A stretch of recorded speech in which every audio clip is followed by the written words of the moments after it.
السلام علیکم ورحمۃ اللہ وبرکاتہ۔ نحمدہ ونصلی ونسلم علی رسولہ الکریم وعلی آلہ واصحابہ اجمعین، اما بعد فاعوذ باللہ من الشیطان الرجیم، بسم اللہ الرحمن الرحیم۔ النبی اولی بالمؤمنین من انفسہم وازواجہ امہاتہم، صدق اللہ مولانا العظیم۔ درود شریف پڑھیں، اللہم صلی علی سیدنا مولانا محمد معدن الجود والکرم وآلہ وصحبہ وبارک وسلم۔ محترم سامعین، آج ماہ رمضان المبارک 1443 کی یہ 10ویں رات ہے، جو حضرت ام المؤمنین محبوب رب العالمین حضرت سیدتنا خدیجۃ الکبریٰ رضی اللہ تعالی عنہا کے وصال کی رات ہے۔ آئندہ کل 10 تاریخ حضرت خدیجۃ الکبریٰ رضی اللہ تعالی عنہا کے وصال کی تاریخ ہے۔ مکہ شریف میں جنت المعلی قبرستان میں آپ کی قبر مبارک ہے۔ آج آپ ہی کے تعلق سے کچھ تذکرہ کرتے ہیں، جس میں ہمارے لیے، ہماری ماں و بہنوں کے لیے بہت سارے اسباق اور نصیحت ہونے کے ساتھ ساتھ آپ کا تذکرہ اللہ کے رسول صلی اللہ تعالی علیہ وسلم کی بہت بڑی خوشی کا سبب ہے۔ حضرت خدیجۃ الکبریٰ، جن کا نام خدیجہ بنت خویلد اور آپ کی ماں کا نام فاطمہ،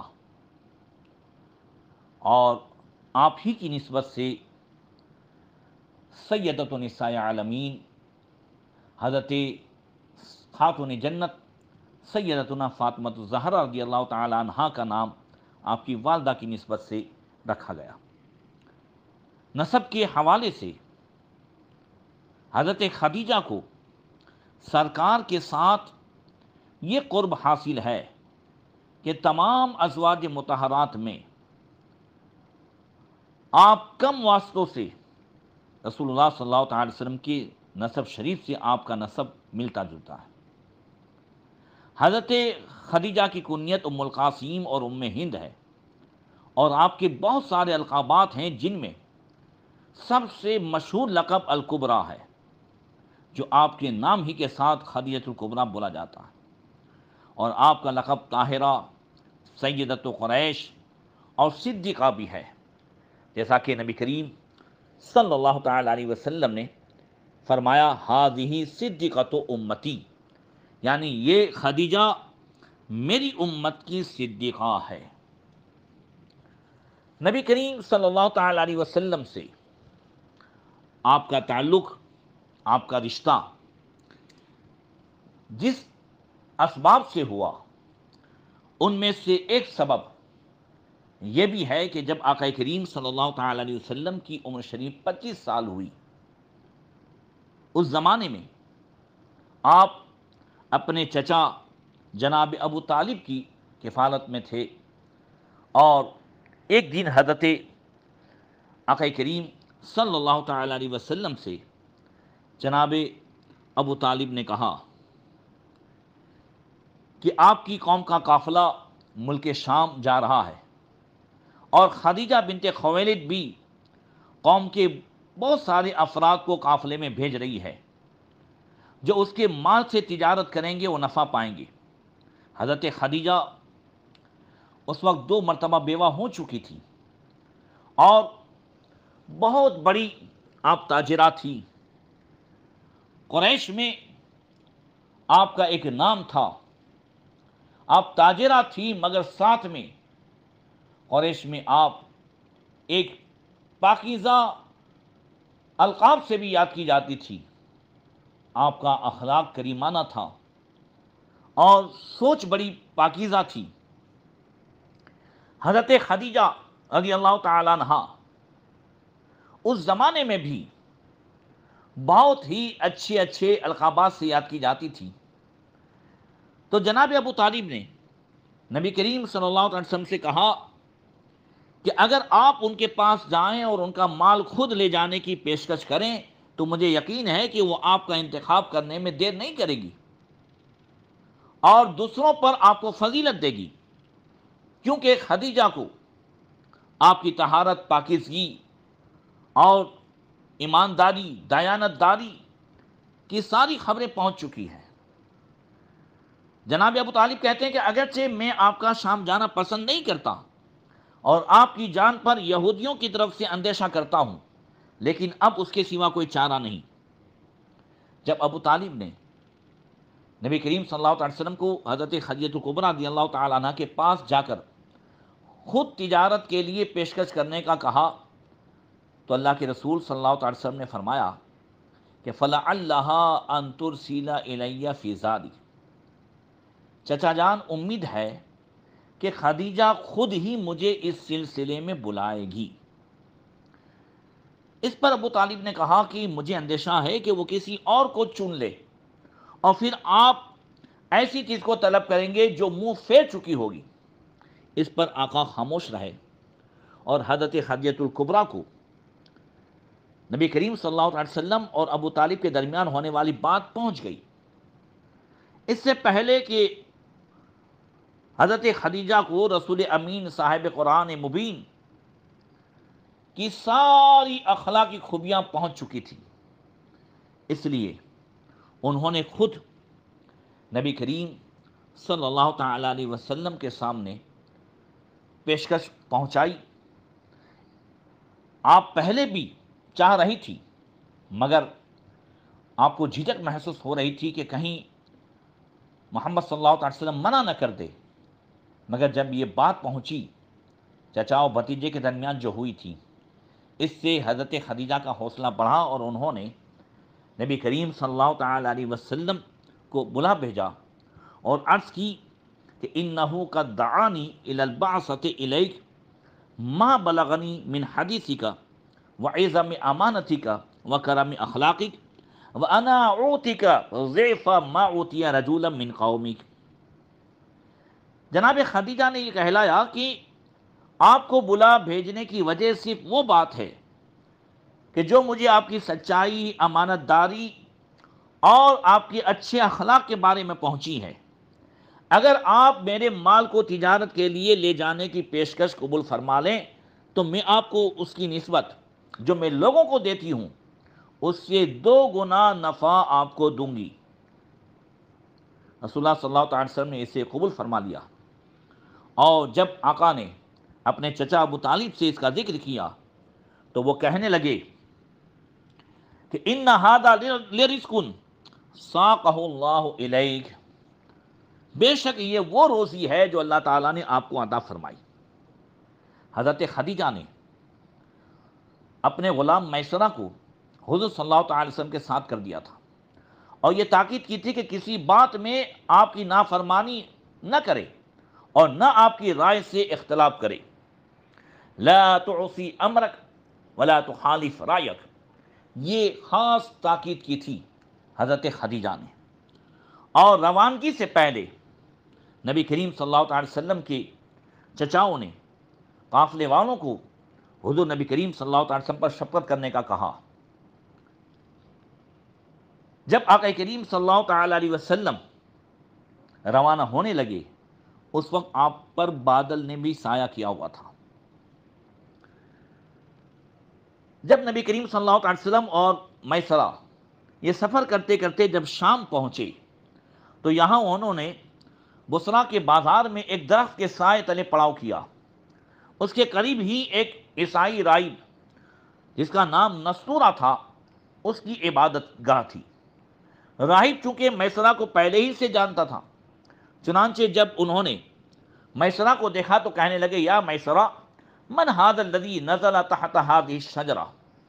اے میسرہ یہ اس درخت کے نیچے پڑاؤ کرنے والے شخص کون ہے؟ میسرہ نے کہا کہ حرم والوں میں سے قریش کے ہی ایک فرد ہے. راہب نستورا نے کہا اس درخت کے سائے میں نبی کے سوا کوئی نہیں ٹھہرا ہے۔ پھر پوچھا فی عینہ حمرۃ، ارے ان کی تو آنکھوں میں سرخی ہے، چمک ہے۔ میسرہ نے کہا ہاں ہے، اور وہ کبھی ختم نہیں ہوتی۔ اس پر راہب نے کہا ہوا آخر الانبیاء یا لیت انی ادرکہ حین یؤمر بالخروج، ہاں ہاں یہی ہے وہ آخری نبی، اے کاش میں اس وقت آپ کو پا سکوں جب آپ صلی اللہ تعالی علیہ وسلم کو اعلان نبوت کا حکم ہوگا۔ اور ایک روایت میں یہ ہے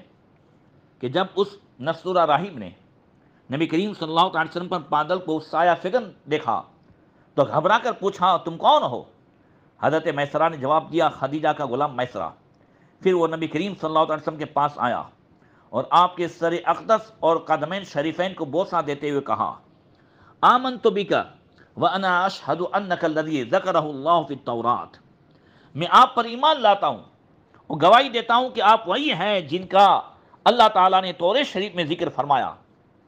اور پھر کہا اے محمد صلی اللہ تعالی علیہ وسلم، میں نے آپ کی ایک علامت کے سوا باقی ساری علامت دیکھ لی ہیں، آپ میرے سامنے اپنے دوش مبارک کندھوں سے کپڑا ہٹائیں تاکہ میں وہ علامت بھی دیکھ لوں۔ آقا کریم صلی اللہ تعالی وسلم نے جب اپنے دوش مبارک سے کپڑا ہٹایا تو وہاں مہر نبوت جگمگا رہی تھی۔ عیسائی راہب نے جو اسے دیکھا تو بوسے دینے لگا اور کہنے لگا اشہد ان لا الہ الا اللہ واشہد انک رسول اللہ النبی الامی الذی بشر بک عیسی ابن مریم فإنہ قال لا ينزل بعد تحت هذه الشجرة الا النبی الامی الہاشمی العربی المکی صاحب الحوض والشفاء وصاحب لواء الحمد۔ میں گواہی دیتا ہوں اللہ کے سوا کوئی معبود نہیں، اور میں گواہی دیتا ہوں کہ آپ صلی اللہ تعالی علیہ وسلم ہی اللہ کے وہ امی رسول و نبی ہیں جن کی حضرت عیسیٰ نے بشارت دی تھی، اور انہوں نے فرمایا تھا کہ میرے بعد اس درخت کے نیچے وہ نبی ٹھہرے گا جو امی ہاشمی عربی اور مکی ہے اور حوض کوثر کے مالک ہیں، شفاعت کبریٰ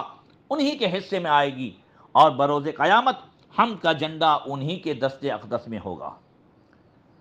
اللہ اکبر۔ عیسائی راہب کا یہ کلام جناب میسرہ نے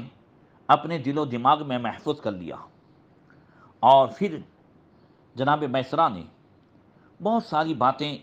نبی کریم صلی اللہ تعالی وسلم کی اخلاق اور عادات اور صفات میں سے دیکھیں۔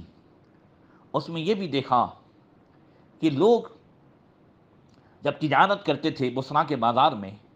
تو لات و عزیٰ کی قسم کھاتے، مگر نبی کریم صلی اللہ تعالی علیہ وسلم سے جب کہا گیا تو آپ نے منع کر دیا اور کہا میں اللہ وحدہ لا شریک کو ماننے والا ہوں اور جھوٹے معبود کی جو ہے قسم نہیں کھاتا۔ اس کے علاوہ یہ بھی دیکھا کہ جو لوگ جھوٹی قسمیں کھا کھا کر کے تجارت کرتے تھے ان کو وہ نفع نہیں ہوا جو محمد رسول اللہ صلی اللہ تعالی علیہ وسلم نے سچ بول کر کے جو تجارت کی اس میں جو نفع ہوا، اور گزشتہ سالوں سے بڑھ کر نفع ہوا، جتنا نفع اس سے پہلے ہوتا تھا۔ میسرہ نے کہا اے محمد صلی اللہ علیہ وسلم، میں نے اتنا زیادہ نفع کبھی نہیں دیکھا جو آپ کی بدولت ہوا ہے۔ اللہ اکبر۔ یہ کچھ باتیں ہمارے لیے بھی، ہمارے بزنس مین تاجروں کے لیے، وہ سب کے لیے ہے کہ سچ میں اللہ تعالیٰ نے برکت رکھی ہے۔ بہرکیف خرید و فروخت سے فارغ ہو کر جب قافلے والوں نے واپسی کے لیے سفر شروع کر دیا تو اسی سفر میں میسرہ نے دیکھا کہ تیز دھوپ میں آقا کریم صلی اللہ تعالی علیہ وسلم پر بادل سایہ کر رہا ہے، اور جہاں جس درخت کے نیچے بیٹھتے درخت آپ کی طرف جھک جاتا۔ بہت سارے ایسی باتیں دیکھیں، جس کھانے میں حضور تشریف فرما ہوتے بسم اللہ پڑھ کے کھاتے اس میں خوب برکت ہو جاتی۔ یہ ساری باتیں وہ دیکھتے رہے، اور واپس جا کر انہوں نے سیدتنا خدیجہ الکبریٰ رضی اللہ تعالی عنہ کو بھی دیکھا، سیدنا خدیجہ الکبریٰ رضی اللہ تعالی عنہ کو بھی ساری باتیں بتائیں، اور حضرت خدیجہ نے خود جو ہے اپنے مکان کے بالا خانہ میں چڑھ کر آقا کریم صلی اللہ علیہ وسلم کو جب آتے ہوئے دیکھا تو انہوں نے خود بہت ساری باتیں دیکھیں کہ آقا کریم صلی اللہ تعالی علیہ وسلم جب مکہ میں داخل ہوتے تو اس وقت دیکھا کہ آپ اپنے اونٹ پر سوار تھے اور دو فرشتے آپ پر سایہ کیے ہوئے تھے۔ اللہ اکبر۔ اس کے بعد آقا کریم صلی اللہ علیہ وسلم حاضر ہوئے اور سارے حساب دیے اور سارا معاملہ ہوا۔ حضرت خدیجہ الکبریٰ رضی اللہ تعالی عنہا نے یہ ساری باتیں دیکھیں، آپ کی سچائی، امانت داری اور برکتیں، اور میسرہ نے جو باتیں کہی تھیں، ان تمام باتوں سے حضرت خدیجہ بہت متاثر ہوئی۔ یہ وہ خدیجہ ہیں کہ اس زمانے میں بھی بہت سارے بڑے بڑے مکہ کے رئیسوں نے، قریش کے سرداروں نے، حضرت خدیجہ 2 مرتبہ بیوہ ہو چکی تھی، اس کے باوجود آپ کو نکاح کے پیغام بھیجے تھے، مگر حضرت خدیجہ نے سارے پیغام رد کر دیے، اور ادھر حضرت خدیجہ خود آقا کریم صلی اللہ تعالی علیہ وسلم کے اخلاق، کردار اور پاکیزگی سے متاثر ہو کر سامنے سے پیغام بھیجاتی ہیں، اور اس پیغام کے لیے انہوں نے اپنی سہیلی جناب نفیسہ رضی اللہ تعالی عنہ کو چنا۔ نفیسہ بنت منیہ حضور کے پاس آئی اور کہنے لگی مبارک ہو، کہنے لگی حضور نبی کریم صلی اللہ علیہ وسلم سے کہ آپ کو کس چیز نے نکاح سے روکا ہے، آپ نکاح کیوں نہیں کرتے؟ حضور نے فرمایا میرے پاس کوئی اسباب نہیں ہے۔ تو کہنے لگی اگر آپ کو جو ہے ایک اچھے رشتے کی طرف بلایا جائے، اور ایسا رشتہ جو آپ کو مال سے بے پرواہ کر دے، اور حسین و جمیل مالدار اور معزز عورت سے نکاح کی دعوت دی جائے جو حسب و نسب کے اعتبار سے بھی اعلیٰ ہو، تو کیا آپ قبول نہیں کریں گے؟ آقا کریم صلی اللہ علیہ وسلم نے فرمایا وہ کون ہے؟ تو نفیسہ کہتی ہیں کہ وہ خدیجہ بنت خویلد ہیں۔ اس پر حضور صلی اللہ علیہ وسلم نے فرمایا کہ میرے لیے کیوں کر ممکن ہے؟ تو نفیسہ کہتی ہیں کہ اس کی ذمہ داری مجھ پر ہے، آپ مجھ پر چھوڑ دیں۔ فرمایا ٹھیک ہے میں تیار ہوں۔ نفیسہ فوراً حضرت خدیجہ کے پاس جاتی ہے اور کہتی ہیں کہ مبارک ہو، محمد صلی اللہ علیہ وسلم نے آپ کی آرزو کو قبول فرما لیا ہے۔ اس پر حضرت خدیجہ بہت خوش ہوئی اور اظہار مسرت کیا۔ پھر کسی کو اپنے چچا عمرو بن اسد کے پاس بھیجا کہ وہ بھی عقد کے وقت حاضر رہیں، اور ایک روایت میں نے یہ بھی پڑھا کہ حضرت خدیجہ نے کہلا بھیجا کہ آپ اپنے چچا ابو طالب سے کہیں کہ وہ رشتہ لے کر میرے چچا کے پاس آئیں، اور یہی طریقہ سب سے اچھا طریقہ ہے۔ بہرکیف آقا کریم صلی اللہ تعالی علیہ وسلم کی نکاح کی تقریب مقرر ہوئی، جس میں بڑے بڑے جو ہے سردار، قریش کے سردار، یہ سب بلائے گئے، اور آقا کریم صلی اللہ تعالی علیہ وسلم کے نکاح میں آپ کے چچا ابو طالب نے خطبہ پڑھا۔ وہ خطبہ بڑا ہی پیارا خطبہ ہے، جس میں حضور نبی کریم صلی اللہ تعالی علیہ وسلم کے اخلاق، کردار اور آپ کی عظمتوں کا تذکرہ ہے۔ خطبہ آپ بھی سنیے۔ جناب ابو طالب نے خطبہ پڑھا، الحمدللہ الذی جعلنا من ذریۃ ابراہیم و زرع اسماعیل و ذی معاد و عنصر مضر وجعلنا حسنۃ بیتہ و سواس حرمہ وجعل لنا بیتا محجوجا و حرما آمنا وجعلنا الحکام علی الناس۔ جناب ابو طالب نے خطبہ پڑھا کہ تمام تعریف اللہ تعالیٰ کے لیے، جس نے ہمیں حضرت ابراہیم علیہ السلام کے فرزند حضرت اسماعیل کی نسل سے بنایا، ہمیں ماد و مضر کی لڑی سے پیدا فرمایا، اپنے گھر کعبہ کا محافظ اور حرم شریف کا متولی بنایا، ہمارے لیے ایسا گھر بنایا جس کا حج کیا جاتا ہے، ایسا حرم بنایا جس میں آنے والا امان میں رہتا ہے، اور ہمیں لوگوں پر حاکم بنایا۔ پھر اس کے بعد کہتے ہیں اما بعد ثم ان ابن اخی ھذا محمد ابن عبد اللہ لا یوزن برجل الا رجح بی وان کان فی المال قلا وان المال ذل زائل وامر حائل ومحمد صلی اللہ علیہ وسلم من قد عرفتم قرابته وقد خطب خدیجة بنت خویلد وقد بذل لها من الصداق ما آجله وعاجله 12 أوقية ذهبا ونشر وهو الله بعد هذا له نبأ عظيم وخطر جليل. اللہ اکبر. جناب ابو طالب کہتے ہیں کہ یقیناً میرا یہ بھتیجا محمد ابن عبداللہ ایسا جوان ہے کہ کوئی مرد اس کا ہم پلہ نہیں ہے، یہ سب پر بھاری ہے. مال میں اگرچہ کم ہے لیکن مال ڈھلتی چھاؤں ہے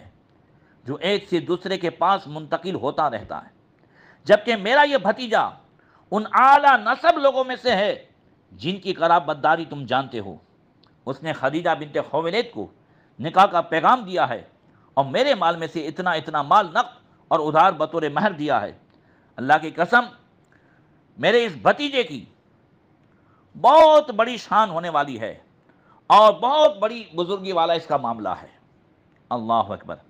یا آقا کریم صلی اللہ تعالی علیہ وسلم کے نکاح کا وہ خطبہ ہے. ہمارے نکاح کے خطبے میں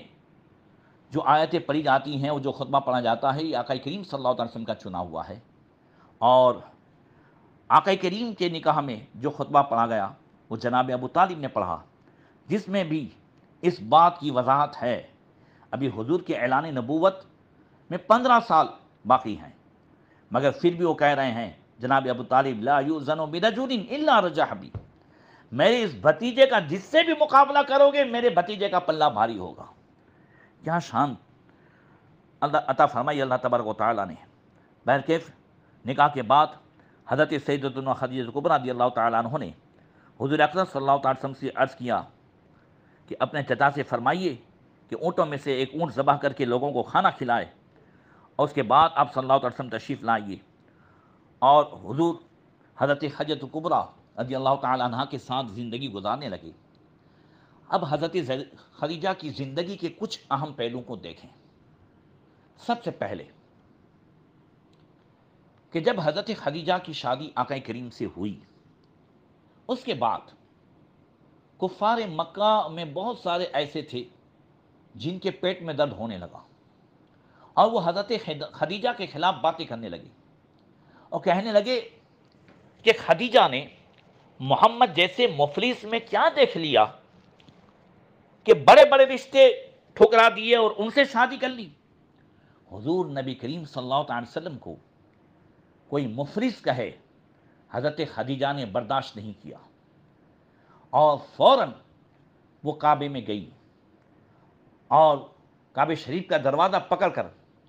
جتنے بھی قریش کے سردار بیٹھے تھے سب کو مخاطب کیا اور فرمایا سن لو، میں نے اپنا سارا مال محمد صلی اللہ تعالی علیہ وسلم کو دے دیا اور ان کو مالک بنا دیا. اب اگر کوئی مفلس اور غریب ہے تو خدیجہ ہے، اور اگر مالدار ہے تو محمد صلی اللہ تعالی علیہ وسلم ہے، غنی ہے تو محمد صلی اللہ تعالی علیہ وسلم ہے. اس پر سارے کفار مکہ سٹ پٹا گئے، مگر حضرت خدیجہ کی اس قربانی سے آقا کریم صلی اللہ تعالی وسلم بہت خوش ہوئے اور ہمیشہ حضور اس انتظار میں رہے کہ حضرت خدیجہ کو اس کا کیا بدلہ دیا جائے. اور پھر اعلان نبوت سے پہلے جب آقا کریم صلی اللہ تعالی علیہ وسلم غار حرا میں معتکف رہتے، غار حرا کی وہ اونچائی جو آج بھی جوان چڑھتا ہے تو ہانپ جاتا ہے، مگر حضرت خدیجہ اس تپتی ہوئی دھوپ میں اس پہاڑ پر چڑھ کر آپ کو کھانا پہنچانے جاتی. یہ ادا بھی رب کو ایسی پسند آئی، اللہ اکبر، ایسی پسند آئی کہ حضرت ابو ہریرہ رضی اللہ تعالیٰ عنہ سے روایت ہے کہ اعلان نبوت کے بعد بھی حضور تشریف لے جاتے، اعلان نبوت سے پہلے بھی اور بعد میں بھی. ایک دن غار حرا میں تھے،